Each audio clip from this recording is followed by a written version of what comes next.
Sinimulan na ng Department of Education o DepEd ang nationwide early registration para sa school year 2026-2027 bilang paghahanda sa darating na pasukan.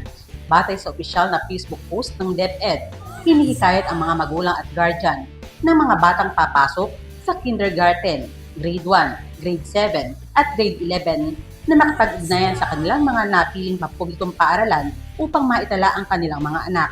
Ayon sa DepEd, layunin ng maagang pagpaparehistro na matukoy ang inaasahang dami ng mga mag-aaral sa susunod na school year.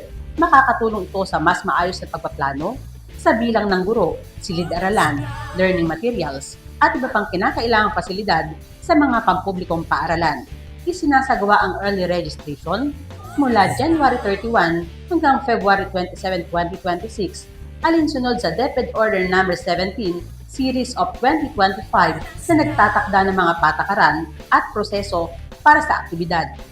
Partikular na binibigyan din ng DepEd ang kahalagahan ng maagang pagpaparehistro sa mga mataong lugar gaya ng National Capital Region kung saan karaniwang mataas ang bilang ng mga nag-e-enroll sa mga pampublikong paaralan.